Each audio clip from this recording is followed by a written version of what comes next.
There are some new questions being raised this morning about that reserve deputy in Oklahoma charged with manslaughter who says he mistakenly shot a suspect with his gun instead of his taser. We will talk to him exclusively in just a moment. But first, NBC's Gabe Gutierrez is in Tulsa with the latest on the case. Gabe, good morning. Hoda, good morning. A state lawmaker is calling for an independent investigation into the reserve deputy program. This as the sheriff's office is conducting its own internal review. This morning, questions are swirling about Tulsa Reserve Sheriff's Deputy Bob Bates's training. Before, the 73-year-old said he accidentally shot and killed a suspect in an undercover sting operation. On April 2nd, Bates was acting as backup as a body camera captured sheriff's deputies chasing Eric Harris. Bates says he thought he was pulling out his taser, but instead fired his gun. Whose street? Our street! That explanation has outraged some.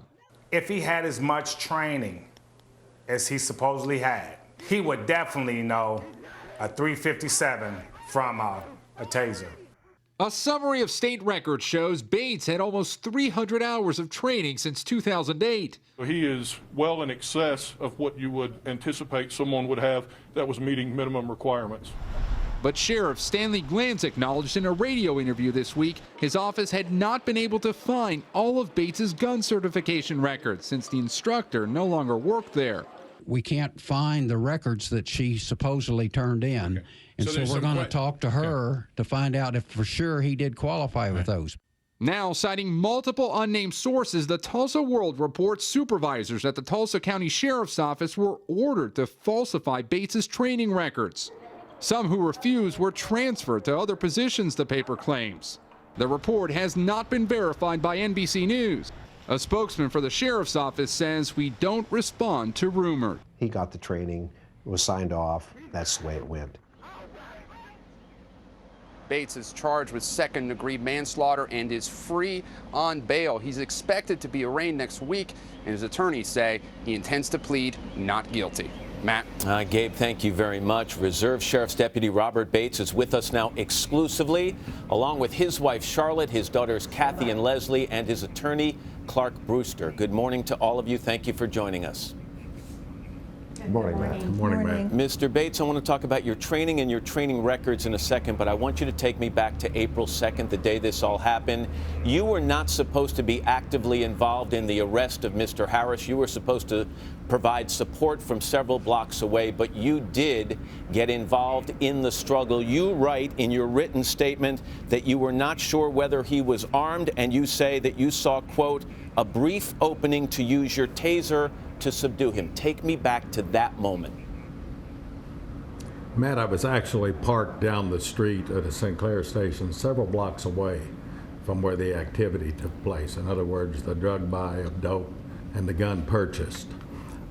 He decided to bolt from the undercover's truck and run, and he came to me and two other cars that were in front. I was the last car, as I always am. I carried the equipment that the deputies use to clear a scene, whatever. I've been involved in several hundred of these. I do clean up when they're done. I take notes, I take photographs, and that's my job. And when you got involved in this struggle, Mr. Bates, did any of the other deputies or officers say, help us, tase him, use your taser? No, Matt, I yelled, taser, taser, as required in training. The deputy below me ducked, he pulled away from it so that I could. Now, I've never, first and foremost, let me apologize to the family of Eric Harris. This is the second worst thing that's ever happened to me, or first, ever happened to me in my life. I've had cancer a number of years ago. I didn't think I was going to get there. Luckily, I was able to go to a hospital where I had hours of surgery. I rate this as number one on my list of things in my life that Bates, I regret. Let me ask you to do this. Would you do me a favor? Would you stand up for me for 1 second and show me where on your body, when you are in your uniform, you keep your taser and where you keep your weapon, your revolver? Can you stand up and show me? Sure, you bet. My taser is right here on the front, tucked in a protective vest. My gun itself is on my side, normally to the rear. And people are going to look at that, Mr. Bates, they're going to say, how could you make this mistake? How could you think you were going for your taser on your chest, tucked into that vest, and accidentally pull your weapon? Well, let me say this has happened a number of times around the country. I have read about it in the past. I thought to myself after reading several cases, I don't understand how this can happen. You must believe me, it can happen to anyone.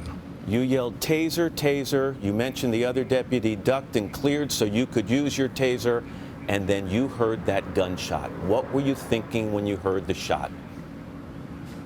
Oh my God, what has happened? The laser light is the same on each weapon. I saw the light and I squeezed the trigger and then realized I dropped the gun. This was not an intentional thing. I had no desire to ever take anyone's life. You can be heard on that tape saying, I shot him, I'm sorry, and there's a lot of emotion in your voice. What was the emotion? Was it sorrow? Was it shock? Was it fear for the repercussions of what you had just done? Matt, I never considered the repercussions of what I had just done. It was shock. I can tell you it stayed with me for a number of days. I'm not at all sure it's not still with me today. Lack of sleep, inability to concentrate,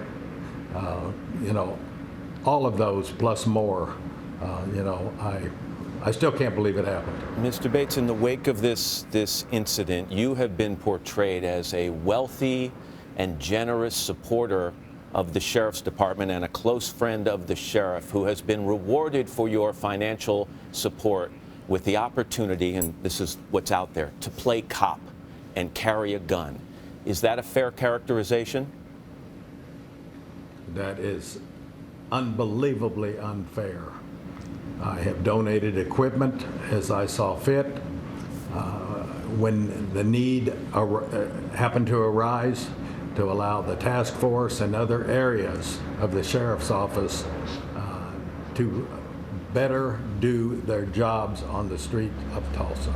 Tulsa has a drug problem. There is no question. Nobody argues that.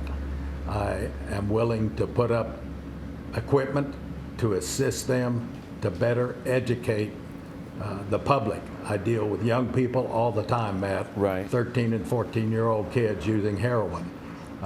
This is, I talk to them once we're done and try to gain an understanding of, why has this happened? When I was a policeman here in Tulsa, there wasn't heroin. That was a New York City, Chicago problem, not here. Let me get back to this story now that's been reported by the Tulsa World based on anonymous sources, and by the way, unconfirmed by NBC News, that supervisors in the Sheriff's Department were ordered to falsify your training records and give you credit for field training and firearms certification that you did not deserve. How do you respond to those allegations? That is not correct. I have a written piece of paper that a Mr. Warren Crittenden, now in jail for first-degree murder, 40 miles east of here in Mays County, signed off to say I had done a good job. And, the Smolin law firm has been most interesting.